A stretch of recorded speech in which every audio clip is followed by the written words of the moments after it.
GoHuskies.com, catching up with Husky men's golf coach Matt Thurmond.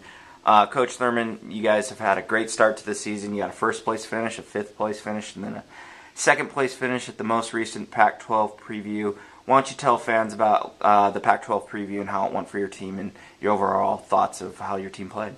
Yeah, it went great. I don't mean this to slight my guys at all, but when you're missing the number one player in the world from your lineup, you worry a little bit. And I was worried going into it. I thought it could easily be a middle-of-the-pack finish. We're in the best conference in the country. We're playing on a course that we had never seen before.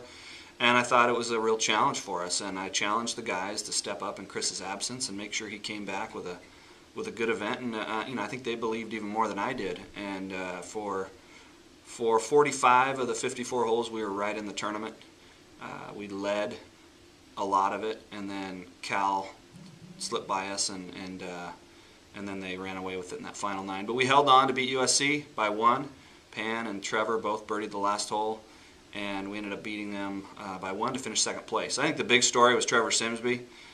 We've seen, and any of you that have followed the program have seen a gradual improvement of Trevor from a freshman where he didn't even play in the Pac-10 championship lineup. I guess it was Pac-10 at that time. Didn't even play in the Pac-10 championship lineup. Played a little bit for us on and off. Had a solid year last year, and then this year's off to a great start. Winning the Pac-12 preview. I mean, beating everybody in the Pac-12, the best conference in the country. He hasn't been comfortable yet being quite that good, and for him to do that was just a huge deal. And you can't go without talking about Tyler Salisbury, freshman playing his first team event, big pressure, having to kind of fill in for Chris Williams. He comes out and shoots 67, 68 on a pretty tough golf course, Witch Hollow at Pumpkin Ridge.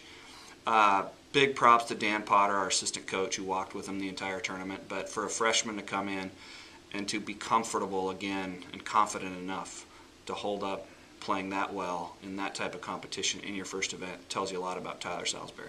I want to go back to Tyler, but first, Trevor, what was his reaction to winning? I mean, how did he respond? What was his reaction? What was your team's reaction to him? Trevor's a very quiet guy. He doesn't give you a lot of emotion. It's one of the things that makes him great. He just kind of plods along over and over. But inside, he's got a very competitive spirit and a burning desire to win. So he's really excited about it. He doesn't show it necessarily and bouncing off the walls, but the guy's really excited. It's lining up with the goals he's set for himself, and he's thrilled. It's a culmination of a lot of hard work, and he knows that this is not the end for him. That he's going to keep working and getting better and winning more tournaments. Tyler, I got 2 questions about him. How do you hope this experience is going to help him for the rest of the year? And have you ever seen anything like that where you just put a guy into the lineup and he just kind of almost wins a tournament and definitely helps out as much as he did? I don't remember a freshman early in the year doing what he did. At the same time, I don't want to put too much expectations on Tyler. He's still a freshman. He's still got some holes in his games. Yeah, he's very good, and he's shown what he can do, and we're super excited about that. But I wouldn't expect him all of a sudden just to be a superstar. I think there's still going to be growing pains for him, and we'll be very patient with that. Hopefully he'll build off it, get better, and it's nice as a freshman to have that first really good tournament out of the way. And a lot of times it takes you a while to prove to yourself that you can do it at this level. And so for him, he's already done that, and that's great. Now it's just a matter of continuing to help him get better. And I think this week will be a great test for Tyler. We're going to Georgia, whole new setting. He's now got some expectations, and I think he's going to play well, but I wouldn't expect him to shoot 67, 68 every round. Now you guys are making your second trip to Georgia this year. You have a third trip there, hopefully, for the NCAA championships. Is this preseason going to Georgia twice? Is this all on purpose to kind of get prepared for Georgia? Partly. The tournament we're going to, the United States Collegiate, is a great event. Georgia Tech does a tremendous job. The Golf Club of Georgia, they put so many resources into it and make it special. It's on TV. They got, boxes on the 18th hole. They got caddies. They've got amazing food. It's really a special tournament. So we would go to that anyway. The preview we don't always go to, but we wanted to go this year, go back to Georgia, get a feel for the golf course. And yeah, certainly we're going to be staying in the same area, eating at the same restaurants that we'll be eating at, and same thing we'll be doing in June at the NCAA Championship. You're going to have a new face in the lineup, but an old face. Chris Williams is back. Can you talk about, have you talked to him about his experience in Turkey? A little bit, yeah. I mean, he's been so swamped in school.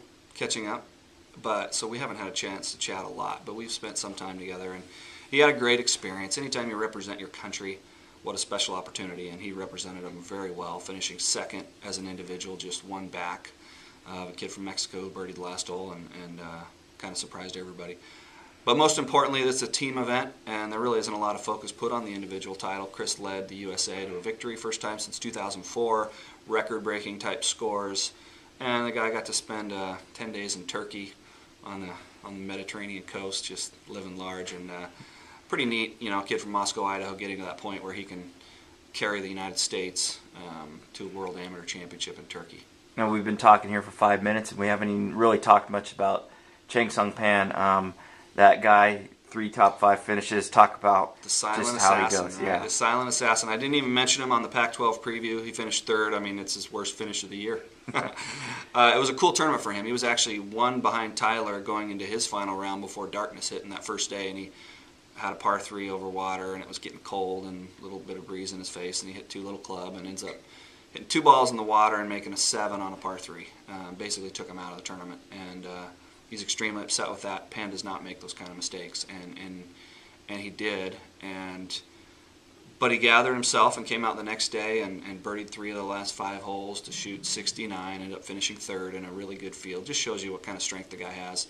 He's been incredible this year, and Chris has his work cut out for him to beat Pan, and Pan has his work cut out for him to beat Chris, and now Trevor's in the mix, causing all kinds of problems. So I like this 3-headed monster we've got. Pan is just he's playing really well. He's putting better than ever, and I wouldn't surprise me to see him contend this week.